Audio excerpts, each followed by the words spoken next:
masuk ke menu attack-nya, yaitu ini. Kita tekan tombol attack, jalan, kita lihat aja. Tiba-tiba semua sinyalnya putus. Hi, welcome back to Maker Diary.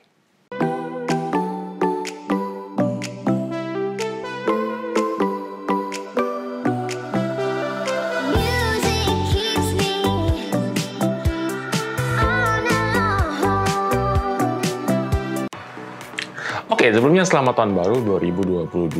Semoga tahun ini jadi lebih baik daripada tahun kemarin, baik dalam ekonomi, pandemi, kesehatan, rezeki, dan karir ya. Pokoknya semuanya lah, oke?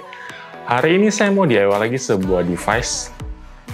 Sebenarnya saya kemarin agak mikir-mikir saya buat nggak video soal ini ya. Soalnya saya takut nanti disalahgunakan, tapi saya pikir sudahlah, tujuan saya kan memang buat edukasi. Jadi, oke, jadi dari pertama langsung saya warning aja ya. Segala penyalahgunaan yang merugikan pihak lain dari device ini merupakan tanggung jawab masing-masing. Jadi bukan tanggung jawab saya atau orang lain ya, oke? Oke, device yang saya maksud ini adalah Wi-Fi deouter. Saya nggak tahu kalian sudah pernah dengar atau nggak tentang Wi-Fi deouter ini, tapi saya bakal jelaskan aja. Dari kata Wi-Fi aja kalau kalian sudah tahu ya, Wi-Fi ini biasa dikenal dengan wireless fidelity. Tapi pada dasarnya setelah saya baca-baca, menurut asosiasi Wi-Fi sendiri, wireless fidelity ini sebenarnya istilah yang muncul setelah adanya kata Wi-Fi. Jadi Wi-Fi sebenarnya bukan singkatan, tapi memang namanya Wi-Fi aja. Dan deouter sendiri berasal dari kata deout yang berarti de-authentication. Jadi kalau deouter adalah sebuah alat yang melakukan de-authentication. Jadi kalau Wi-Fi deouter adalah sebuah alat yang melakukan de-authentifikasi dari koneksi jaringan Wi-Fi. Jadi mungkin gampangnya dia bisa memutuskan koneksi jaringan Wi-Fi kalian secara paksa lah intinya. Memang agak membingungkan ya kalau cuma dijelaskan seperti ini. Jadi nanti akan saya demokan juga bagaimana cara penggunaannya di akhir setelah DIY ya, oke? Sekarang kita DIY dulu buat device-nya. Let's go!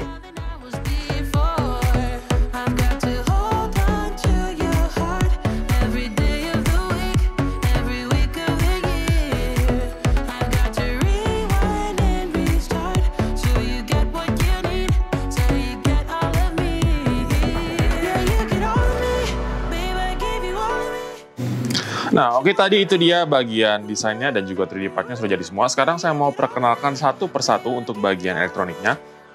Yang pertama yaitu ini, baterai Nokia yaitu BL5C, baterai yang cukup gampang buat didapatkan. Oke. Terus yang kedua adalah ini, sebuah charging board. Kodenya adalah TC4056. Oke. Selanjutnya ini adalah sebuah LED NeoPixel dengan kode WS2812, oke, yang single aja, yang satu biji, oke. Ini adalah sebuah on-off switch yang kecil, yang mikro, yang warna merah seperti ini, satu buah. Kalau kalian susah dapatnya, akan saya taruh juga link pembeliannya di mana. Bukan berarti saya beli di situ ya, cuma sebagai contoh aja. Dan ini adalah board yang kita pakai buat project hari ini, oke. Ada konektor buat baterainya kayak gini, GST ya. Oke, boardnya seperti ini bentuknya. Ini dia boardnya. Oke, ini adalah board dari TTGO. Oke, jangan disalah sebut namanya. Nah, board ini sudah jadian, ada layar dan juga ada batannya 3 buah. Jadi cocok banget buat project hari ini. Namanya adalah TTGO T-Hacker, kodenya ya. Namanya TTGO T-Hacker, adalah produk dari Liligo. Di belakangnya juga sudah ada konektor buat baterainya, dan ini buat upload scriptnya. Base-nya adalah ESP8266. Oke. Jadi project ini sebenarnya bisa dilakukan dengan board apa aja yang base-nya ESP8266, tapi kali ini saya pilih board ini karena mudah aja ya, sudah ada layar OLED-nya, sudah ada button-nya 3 buah, jadi kita nggak perlu terlalu banyak solder-solder sana-sini, oke? Dan yang terakhir mungkin ini, saya pakai, ini optional aja sih sebenarnya. Yang terakhir yaitu ini, sebuah antena pigtail. Karena di board TTGO ini ada konektor buat pigtailnya itu di sini, oke? Ini optional aja karena kalau kalian nggak pakai juga nggak apa-apa, tapi ini hanya memperkuat sinyal WiFi, jangkauan sinyal WiFi-nya aja nanti, oke?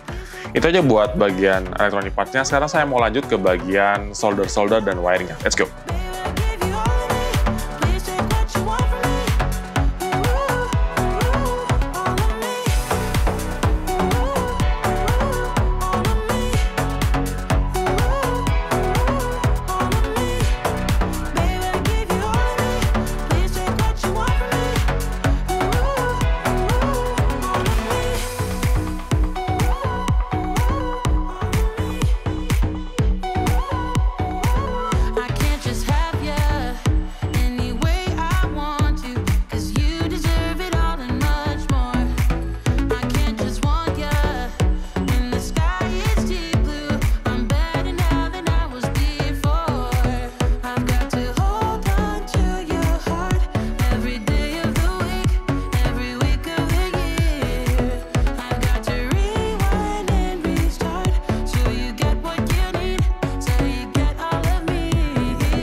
Oke, setelah kita selesai melakukan proses DIY untuk hardware di outernya, sekarang kita akan upload buat script di outernya. Nah, script di outer ini bukan punya saya ya, jadi kalian bisa download aja di link GitHub yang sudah saya kasih, itu punyanya Space Hunt Tech. Oke. Jadi ini license-nya ini kalian bisa baca sendiri nanti ya. License-nya license dari MIT, jadi kalian bisa baca sendiri nanti di bagian GitHub-nya. Nah, langkah-langkahnya karena kita menggunakan Arduino IDE untuk uploadnya, jadi kita ke bagian compiling using Arduino IDE, kalian search aja find gitu. Di bagian section ini nanti kita bisa lihat langkah-langkahnya satu persatu. Oke, kita langsung aja. Langkah pertama kita download dulu, dengan klik tombol ini kita download buat source code-nya. Dan langkah kedua, setelah source code-nya terdownload dalam bentuk zip seperti ini, lalu kita ekstrak aja zip-nya. Nah, terserah kalian mau ekstrak pakai apa ya. Di sini saya pakai 7-zip.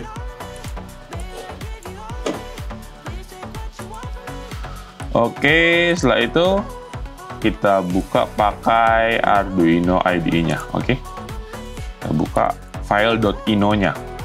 File.ino-nya ada di dalam folder zip tadi, terus ESP8266 di outer.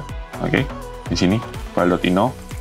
Langkah selanjutnya yaitu pada Arduino IDE-nya di file.preference di bawah sini kita masukkan buat link repository buat board di outernya. Klik tombol ini yang ada di additional board manager URL dan copy URL ini dan pastekan aja paling bawah ya. Oke. Setelah itu kalian buka tools, board manager, dan ini dia board di board manager. Waktu kalian buka board manager ini dia akan update buat repositorinya yang tadi kalian tambahkan ya di URL-nya. Tunggu aja sampai selesai. Setelah itu kita cari di outer board. Oke, di bagian search-nya ya, di outer. Nah, ini kalian perlu install ini. Saya tadi sudah install, jadi saya nggak bisa install lagi. Tapi kalian tinggal klik tombol installnya dan tunggu sampai selesai proses instalasinya. Dia akan download, terus setelah itu diinstal secara otomatis. Oke. Setelah itu kalian tutup aja. Langkah kelima, setelah itu kalian klik lagi tombol tools, board, karena kita menggunakan board yang tidak terdaftar di outer yang tadi kita install ya, di outer ESP8266 boards. Tidak ada ya buat TTGO, jadi kita pakai generic ESP8266 aja. Langkah ke-6, ditulis sini, depending on your board, you might have to select configuration setting tools di outer config. Oke. Di sini kita klik tools, terus di outer config-nya kita pilih display example I2C, karena kita menggunakan display. Karena di outer board ini pada dasarnya tidak membutuhkan display, karena bisa dioperasikan menggunakan smartphone juga, tapi karena kita mau buat portable, jadi kita mau tambahkan display juga. Jadi selain bisa digunakan dengan smartphone, bisa juga digunakan dengan independen mandiri ya. Kita klik yang display example I2C, lalu terus lagi ya, kita select buat erase flash-nya, pilih all flash content. Jadi kita flash semuanya di dalam flash dari ESP286 ini, oke? Setelah itu, langkah ke-8, if you like to add display, LED or button, follow the setup display and button guide. Nah, karena seperti yang tadi saya bilang, di outer ini tidak mengharuskan kita menggunakan display, button, tapi karena kita pakai, jadi kita mesti ikut guide yang berikutnya itu. Kalian tinggal klik aja dan buka. Nah, intinya itu, kalian tinggal pergi ke config aja, bagian config.h yang ini. Oke, tinggal diklik. Setelah itu kalian find dengan control find ya, control F, terus display example I2C. Oke. Nah, ke section yang ada ini ya, if define example display example I2C. Oke, di bagian ini kalian perlu pastikan kalau yang tidak di komen yaitu define SH1106 I2C, karena kita menggunakan display dengan SH1106. Oke. Setelah itu untuk buttonnya ini sudah sesuai ya, sudah sama dengan yang ada di hardware kita. Untuk LED-nya, bagian LED 6 ini kita pilih satu karena kita cuma menggunakan satu LED, dan setelah itu untuk pinnya kita ganti menjadi 2. Oke. Dan untuk flipnya ini kita tentukan juga karena kita displaynya agak kebalik, jadi kita perlu flip displaynya true. Setelah itu kita save aja, compile di sini, verify dulu. Setelah di verify, memang proses verify-nya agak lama, kita tunggu aja. Setelah verify selesai nanti, kalian tinggal pilih aja di port ini sesuai dengan port yang terkonek dengan board kita. Tiap orang bakal beda-beda ya, portnya terkonek di port berapa. Setelah itu kalian tinggal upload aja. Proses uploadnya memang agak lama karena tadi itu seperti yang kita setting tadi. Kita pilih erase all, jadi dia akan flash seluruh isi dari flash boardnya. Oke, jadi kalian tinggal tunggu aja. Setelah proses uploadnya selesai, kalian bisa cabut aja buat boardnya dan device-nya sudah ready. Oke, selanjutnya saya bakal jelaskan buat cara penggunaannya. Let's go. Oke, setelah tadi kita DIY buat hardware-nya, terus upload screen-nya juga. Sekarang saya mau tunjukkan aja bagian-bagian dari di outer device ini. Yang pertama yaitu layar, buat nanti ada menu navigasinya. Terus ini ada button buat navigasi menunya nanti, 3 buah. Nanti akan saya jelaskan satu-satu waktu demo cara penggunaannya ya, oke? Di sebelah samping kiri ada port micro USB buat charging baterainya. Di bagian bawah ada port micro USB juga, tapi ini buat upload script Arduino-nya tadi. Nah, di samping kanan ada switch on off, ini buat safety aja, buat connect atau disconnect baterainya ya. Buat nyalakannya, kalau misalnya kita sudah on baterainya tapi belum nyala, memang itu wajar karena buat nyalakan diodernya kita perlu klik button di samping ini 1 kali, oke, dia akan nyala. Dan untuk mematikan tinggal klik aja 2 kali. Di atas ini ada antena aja ya untuk memperkuat sinyal jangkauan WiFi-nya. Oke, sekarang saya mau lanjut ke bagian demo di outer ini. Let's go. Oke, sekarang saya mau mendemokan cara penggunaan WiFi di outer ini. Di sini kalian bisa lihat ada 2 buah handphone yang terhubung ke router WiFi ini, yang namanya itu Maker Diary Demo ya. Dan karena memang router WiFi-nya ada di samping langsung dari smartphone-nya, jadi memang sinyalnya kuat banget. Ini saya pakai aplikasi WiFi Analyzer, jadi bisa dilihat kekuatan sinyal dari WiFi-nya karena di samping sini, jadi kekuatan sinyalnya 100% dua-duanya ya. Nah, setelah itu untuk coba memutuskan WiFi dari kedua perangkat ini, kita nyalakan dulu buat WiFi di outer. Ini caranya, kita on-kan dulu buat koneksi baterainya, ini buat safety aja ya. Setelah itu untuk menyalakan WiFi di outernya, kita klik tombol ini 1 kali, oke. WiFi di outernya sudah menyala. Oke, di sini ada menunya ya, scan, select, attack, package monitor, dan clock. Oke, untuk 2 button pertama ini adalah button navigasi, yang di tengah adalah button up, yang di sini adalah button down. Oke, untuk selectnya menggunakan button paling kanan. Oke, jadi pertama yang kita lakukan adalah scan dulu, untuk scan seperti kayak smartphone kita mau scan WiFi apa aja yang terdapat di area kita ya, kita scan dulu. Di sini ada pilihannya scan, access point, atau station. Kita scan dua-duanya ya, access point dan station, jadi AP plus station. Oke, kita select OK. Oke, setelah selesai kita klik select di sebelah kanan ini dan kita back. Oke, back. Terus kita select WiFi mana yang mau kita serang ya. Kita pilih untuk WiFi itu namanya access point jadi AP. Kalau station itu adalah perangkat lain seperti smartphone, tablet, atau laptop yang memancarkan sinyal WiFi juga, tapi bukan sebagai access point, jadi itu namanya station. Kita akan attack access point-nya. Kalau kita attack access point-nya, kita klik dulu access point-nya ini. Setelah itu pilih ya Maker Diary Demo. Kita select, nanti ada tanda bintang di sampingnya, pertanda kalau Maker Diary Demo ini sudah di-select. Terus back lagi. Setelah tadi kita select WiFi yang mana yang akan kita attack. Sekarang kita masuk ke menu attack-nya, yaitu ini, ada tulisan attack. Kita klik. Terus di sini sudah kelihatan ya, tadi kita select 1 buah access point, jadi di sini di outer-nya ada 1 buah access point ya, 1 tulisannya. Kita klik di out. Jadi ini bisa pilih serangan apa aja yang dilakukan, bisa di outer, beacon, probe. Tapi di sini kita coba yang di out dulu, yang paling simpel ya. Di out, setelah kita select di out, kita start serangannya dengan cara memilih menu start ini. Sekarang masih 100% ya, sinyalnya bisa dilihat. Masih 100%, masih connect seperti biasa. Kita tekan tombol attack. Oke. Sekarang attack sudah berjalan, kita lihat aja. tiba-tiba semua sinyalnya putus. Memang tidak langsung secara instan ya. Biasanya makan sekitar hampir 1 menit, semua akan putus. Semua perangkat yang terkonek ke Wi-Fi yang kita attack, yaitu dalam kasus ini adalah MakerDiary Demo, akan di-attack dan akan putus semua. Dan walaupun kalian berusaha untuk connect kembali seperti ini, dia berusaha untuk connect kembali, tapi tidak akan bisa terconnect, dia akan dipendang keluar kembali. Selama kita belum stop buat attack-nya, misalnya kalau kita stop ya, oke, stop, dia akan bisa connect kembali buat Wi-Fi-nya dan tidak tendang keluar, oke? Jadi kalau kita attack bagian pemancar Wi-Fi-nya, semua perangkat yang terkonek ke router Wi-Fi-nya akan ditendang keluar. Oke, itu skenario 1. Nah, skenario 2, kalian juga bisa attack satu persatu perangkatnya. Jadi, kalau tadi kita attack buat pemancar router Wi-Fi-nya, sekarang kalian bisa attack untuk bagian HP-nya aja. Jadi, kalau HP-nya aja, jadi HP, misalnya saya attack bagian HP yang besar ini, yaitu Xiaomi, maka Xiaomi ini aja yang akan terputus dari jaringan. Oke, MakerDiary Demo 100% ya. Oke, sekarang kita akan coba buat attack smartphone-nya sendiri ya, bukan dari Wi-Fi routernya, tapi dari smartphone-nya.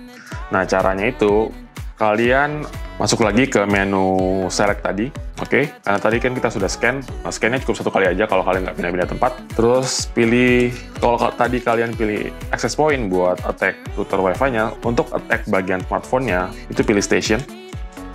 Oke, terus cari ID dari smartphone-nya. Dalam kasus ini adalah Xiaomi ya, oke?